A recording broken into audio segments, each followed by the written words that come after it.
दोस्तों, ये कहानी है 13 साल की वेंसडे एडम नाम की एक लड़की की, जिसके चेहरे पर किसी तरह की कोई इमोशंस नहीं बनते थे और मौत को लेकर उसके अंदर अजीब सा जुनून था।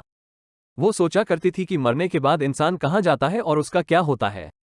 इसी वजह से उसे अक्सर काले और सफेद रंग के कपड़े पहनना ज्यादा पसंद था। उसे देखकर सबको अजीब सा लगता, जैसे कि वो उस दुनिया की ही ना हो।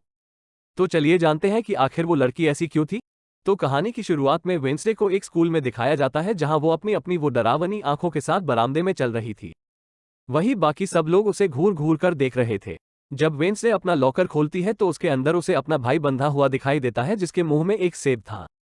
वेंसडे उसकी रस्सियों को खोलती है कि अचानक उसे एक विजन आता है, जिसमें वो देखती है कि कुछ लोग उसके भाई को टॉर्चर कर रहे हैं। यहाँ हमें पता चलता है कि वो कोई आम बच्ची नहीं है और वो किसी को भी छूकर उसका अतीत और भविष्य देख सकती है। जब वेंसडे को पता चलता है कि स्विमिंग टीम के लड़कों ने उसके भाई को टॉर्चर किया था, तो वो 2 बैग में पिरान्हा फिशेस को, जो बहुत ज्यादा खूंखार मांसाहारी मछलियां होती हैं, उनको भरकर स्विमिंग पूल के पास जाकर उन खून की प्यासी मछलियों को स्विमिंग पूल में छोड़ देती है, जिससे सारे लड़के अपनी जान बचाने के लिए पूल से बाहर निकलने की कोशिश करते हैं। तब वेंसडे उसे कहती है कि उसके अलावा कोई भी उसके भाई को परेशान नहीं कर सकता। इसके बाद सीन शिफ्ट होता है और वेंसडे के माता पिता मोटिसिया और गोमेज को दिखाया जाता है। वो दोनों वेंसडे की हरकतों से परेशान हो चुके थे, इसलिए वो उसे नेवरमो अकेडमी भेजने का फैसला करते हैं। इस अकेडमी में वो बच्चे रहते हैं जिनके पास कुछ खास ताकतें होती हैं और यहाँ उन्हें अपनी ताकत पर काबू पाना सिखाया जाता है। मोटिसिया और गोमेज भी इसी अकेडमी के स्टूडेंट्स थे, जिससे पता चलता है कि उनके पास भी सुपर पावर है और सीन शिफ्ट होता है। और एक लड़के एम्बाकास को दिखाया जाता है, जो एक हैकर था। उन्हें वो अकेडमी के पास वाले जंगल में अकेला चला जाता है। वो जंगल में एक जगह रुककर आराम कर रहा होता है कि अचानक एक अनजान क्रिएचर उस पर हमला कर देता है और उसे मार देता है। उसी एरिया की एक पुलिस को उसकी अपनी बॉडी मिलती है और वो आसपास की जांच करता है। यहाँ पता चलता है कि ये पहला हादसा नहीं था, बल्कि इससे पहले भी ऐसे कई हादसे हो चुके हैं। दूसरी तरफ वेंसडे एकेडमी में जाती है और वहाँ की प्रिंसिपल लारिसा वीम्स से मिलती है, जो उसे एकेडमी की चलाती है। लालसा उसे रूममेट्स एनेड मिलवाती है। एनेड एक वर्वोल्फ थी और हर मामले में वेंसडे से पूरी तरह अलग थी। एनेड को रंग बहुत पसंद थे और उसने अपने साइड के कमरे को अलग अलग रंगों से सजा रखा था, जबकि वेंसडे को काली और डार्क रंग की चीजें पसंद थी। बाद में एनेड वेंसडे को एकेडमी में घुमाती है और वहां के मेन ग्रुप फैनफोर स्टोन्स और स्केल्स के बारे में बताती है। फैंस के ग्रुप में वैम्पायर होते व ग्रुप में द होते हैं और स्टोन्स पत्थर में बदल सकते हैं और उनके सर पर सांपों होते हैं। वहीं स्केल्स में जलपरियां होती हैं, जो लोगों के साथ आसानी से हेरफेर कर सकती हैं। एनेड वेंसडे को सबसे पॉपुलर लड़की बियांका बाकले के बारे में बताती है, जो बहुत ही खूबसूरत जलपरी थी। बियांका का एक एक्स बॉयफ्रेंड जेवियर थोपे भी उस एकेडमी में होता है, जो अपनी ड्राइंग को असलियत में बदल सकता है। इसके बाद वेंसडे के माता पिता वहां से चले जाते हैं, लेकिन जाने से पहले वेंसडे के पिता उस पर नजर रखने के लिए एक कटा हुआ हाथ वो छोड़ देते हैं, जो जिंदा होता है और उसे थिंग कहा जाता है। इसके बाद वेंसडे तलवारबाजी की क्लास में जाती है और वहां बियांका के खिलाफ लड़ने के लिए तैयार हो जाती है। बियांका और वेंसडे के बीच जबरदस्त लड़ाई शुरू होती है और दोनों बराबर पॉइंट पर होते हैं। इसके बाद बियांका कहती है कि वो बिना किसी हेमेट के ये गेम खेलना चाहती है और ये गेम तब खत्म होगा जब दोनों में से किसी एक के शरीर से खून निकलेगा। दोनों के बीच फिर से लड़ाई शुरू होती है और दोनों एक दूसरे के ऊपर वार पे वार करते हैं। बियांका वेंसडे पर वार करती है और उसके सर के बाएं तरफ एक कट लग जाता है, जिसे वेंसडे के सर से खून निकलने लगता है। इस तरह बियांका जीत जाती है। वेंसडे को चोट पर मरहम लगाने के लिए ले जाया जाता है। जैसे ही वेंसडे पत्ती लगाकर बाहर निकलती है, ऊपर से बाढ़ के आकार का एक बड़ा पत्थर उसके ऊपर गिरने वाला होता है, लेकिन उसी वक्त जेवियर उसे धक्का देकर बचा लेता है। कुछ देर बाद वेंसडे अपने कमरे में वापस आती है तो उसे महसूस होता है कि कमरे में कोई है और उस पर नजर रख रहा है। वो कमरे को चेक करती है और बेडशीट के नीचे उसे थिंग मिल जाता है। वेंसडे ने समझा कि ये उसके माता पिता का काम है, इसलिए वो थिंग से कहती है कि उसे उसका साथ देना होगा, वरना वो उसे ड्रॉ में बंद कर देगी। थिंग डर जाता है और उससे वादा करता है कि वो वेंसडे के साथ गद्दारी नहीं करेगा।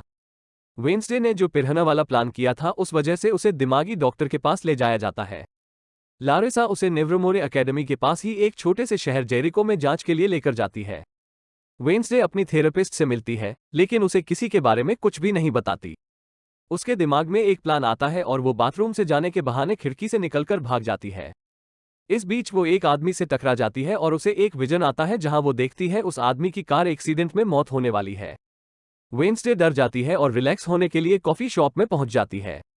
वहां उसकी मुलाकात पुलिस के बेटे टाइलर से होती है, जो वहां काफी बेचने का काम करता है। टाइलर अपनी एस्प्रेसो मशीन को ठीक करने की कोशिश कर रहा होता है, लेकिन उसे समझ नहीं आता क्योंकि मशीन में जो तथ्य लिखे हुए थे वो इटालियन भाषा में थे। वेंसडे को इटालियन पढ़ाना आता था, इसलिए वो आसानी से मशीन को ठीक कर देती है और इसके बदले में वो उसे बस स्टेशन तक छोड़ने को कहती है।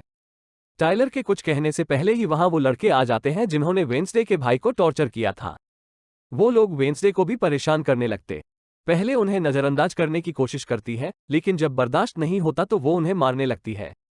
कुछ ही समय में लारिसा पुलिस के साथ वहां जाती है और वहां की हालत देखकर उसे गुस्सा आता है।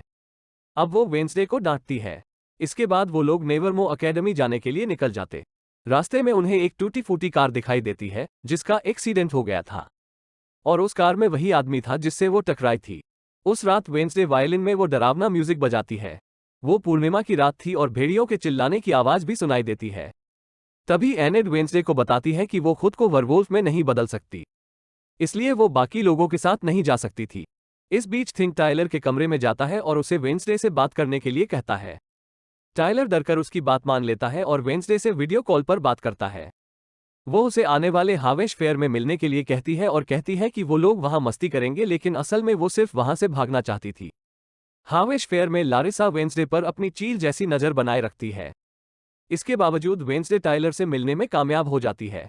वो दोनों वहां से भागने ही वाले होती हैं कि वेंसडे अपनी क्लासमेट रोवन से टकरा जाती है। रोवन तुरंत जंगल की तरफ भाग जाता है। रोवन से टकराने के बाद वेंसडे को विशन आता है कि रोवन जंगल में किसी के हाथों बेरहमी से मारा गया है। वो डर जाती है और भागने का प्लान बदलकर रोवन को रोकने के लिए उसके पीछे जाती है। लेकिन इससे पहले कि वो कुछ बोल पाती, रोवन अपनी ताकत का इस्तेमाल करके वेंसडे को पेड़ के सहारे ऊपर लटका देता है। इसके बाद वो वेंसडे को अपनी मां के बारे में बताता है जो भविष्य देख सकती थी। उसकी मां ने 25 साल पहले तस्वीर बनाई थी और कहा था कि वेंसडे नेवरमो अकेडमी को बर्बाद कर देगी।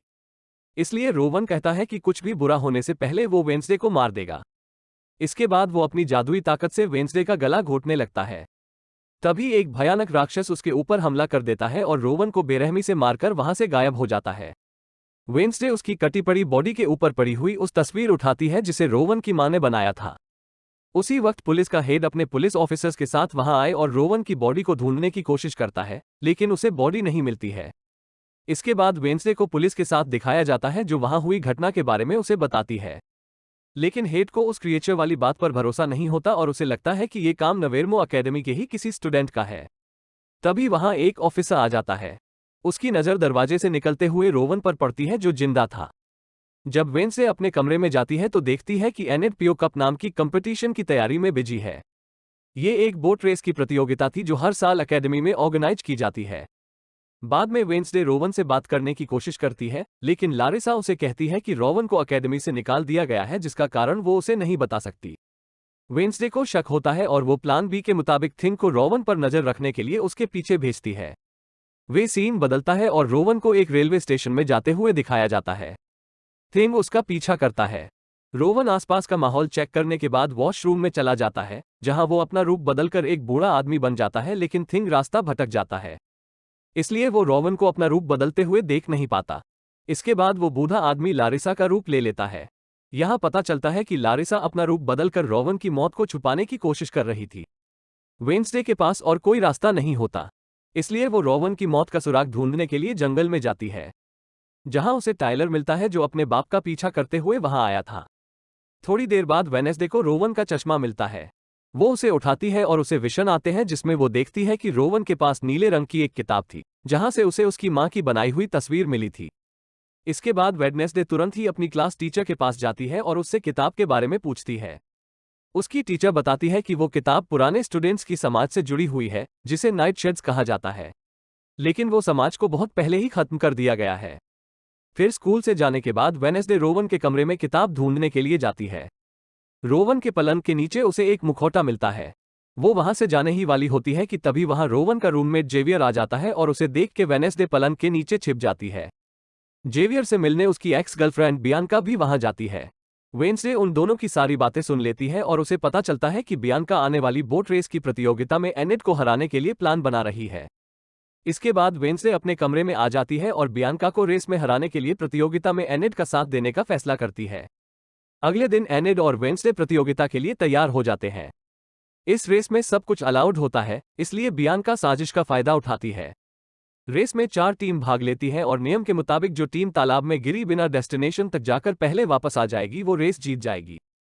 वो तालाब में कूदकर एक नाव को बर्बाद कर देती है, जिससे वो टीम तालाब में गिर जाती है और रेस से बाहर हो जाती है। वेंसडे और एनेट पूरी तैयारी के साथ रेस कर रहे थे और थिंग उसमें उनकी मदद कर रहा था। थिंग की मदद से वो लोग बियांका की दोस्त को एक जाल में फंसा लेते हैं।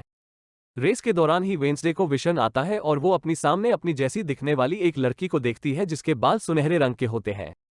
वो वेंसडे को कहती है कि वेंसडे एक चाबी है, जिससे वेंसडे काफी उलझन में पड़ जाती है। उसे कुछ समझ नहीं आता, लेकिन जैसे ही वो असली दुनिया में वापस आती है उसे पता चलता है कि बियांका रेस में आगे निकल गई है। लेकिन वो हार नहीं मानती और बियांका की चालों को उसी के खिलाफ इस्तेमाल करके ये रेस जीत जाती है। 40 साल के बाद पहली बार कोई 9 सारंग टीम ये रेस जीती थी। लारिसा एनेट को पीओ कप देती है, लेकिन वेंसडे को ज्यादा टेंशन पसंद नहीं था, इसलिए वो बाहर चली जाती है।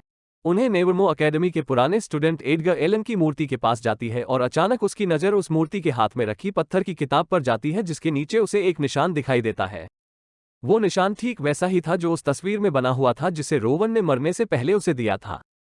उस बुक में वेंसडे को कुछ पहेलियां मिलती हैं जिसे वो तुरंत सुलझा लेती है और उसे एक सुराग मिलता है। उस रात में 2 बार चुटकियां बजाना होता है। जब वो 2 बार चुटकियां बजाती है तो अचानक एक छुपा हुआ बरामदा खुल जाता है जहां एक गुप्त कमरा होता है। वहां वेंसडे को रोवन की किताब मिल जाती है जिसमें रोवन तस्वीर को फाड़कर निकाला था। वो उस किताब को अपने बैग में रखती है, लेकिन इससे पहले कि वो आगे जा पाती, कोई उसके सिर को एक काले कपड़े से ढक देता है। थोड़ी देर बाद जब काले कपड़े को हटाया जाता है तब देखती है कि बियांका, जेवियर और कुछ स्टूडेंट्स उसे घेर कर खड़े हुए और ये सभी नाइट शिफ्ट्स के सदस्य हैं। ये पता चलता है कि लारिसा ने उनके ग्रुप को खत्म किया था।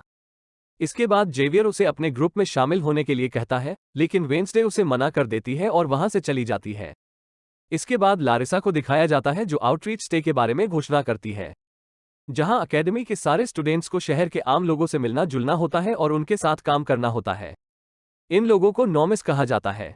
जब वो लोग शहर पहुंचते हैं तब वेनेसडे जेवियर को बताती है कि उसकी रूममेट की मौत हो चुकी है, लेकिन उसे इस बात पर भरोसा नहीं होता और वो कहता कि रोवन की मौत नहीं हो सकती, उसे बस अकेडमी से निकाल दिया गया है।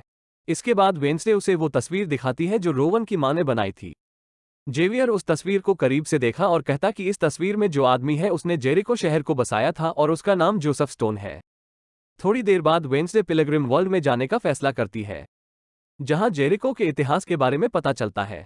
वो वेंसडे यूजीन नाम की लड़के से मिलती है जो मधुमक्खी पालने वाले क्लब में उससे पहले मिल चुका था और दोनों की दोस्ती भी हो गई थी। वो दोनों बातें करने लगते हैं और आसपास की चीजों को देखते हैं। इसके बाद सारे स्टूडेंट्स वहां की केयरटेकर अर्लीन से मिलते हैं, जो उन्हें पिलग्रिम वर्ल्ड घुमाते हुए जोसेफ क्रैकस्टोन की कलाकृतियों के बारे में बताती है। वेंसडे को ये सारी बातें इंटरेस्टिंग लगती हैं और वो अर्लीन से उसके बारे में और जानना चाहती है। अर्लीन बताती है कि उनके पास जोसेफ क्रैकस्टोन के खेतों में इस्तेमाल की जाने वाले औजार, खाने पीने की बर्तन और फैमिली रूम भी है। वेंसडे कहती है वो यहाँ काम करना चाहती है, लेकिन अर्लीन कहती है कि उसे रिनोवेट किया जाना है, इसलिए वो वहाँ काम नहीं कर सकती है और कहती है वो सब ये ओल्ड फूड्सरी में काम करेंगे और घूमने आए हुए लोगों को केक बांटेंगे। बाद में वे वेंसडे और यूजीन स्टोन के फैमिली रूम में घुस जाते हैं। वहाँ वेडनेसडे को तस्वीर मिलती है जिसमें वो लड़की भी होती है जिसे वेंसडे ने अपने विजन में देखा था। थोड़ी देर बाद उसे वो किताब भी मिल जाती है जो उस लड़की ने पकड़ी होती है। वेंसडे देखती है कि उस किताब की सारे पन्ने खाली है, इसलिए उसे शक होता है कि ये किताब नकली है। तभी वहां यूजीन के साथ अर्लीन आ जाती है और उसे पकड़ लेती है। वेंसडे उसे असली किताब के बारे में पूछती है।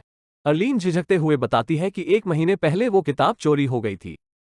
इसके बाद वो कॉफी शॉप में वापस टाइलर से मिलती है और वो दोनों जोसेफ के बारे में पता करते हैं।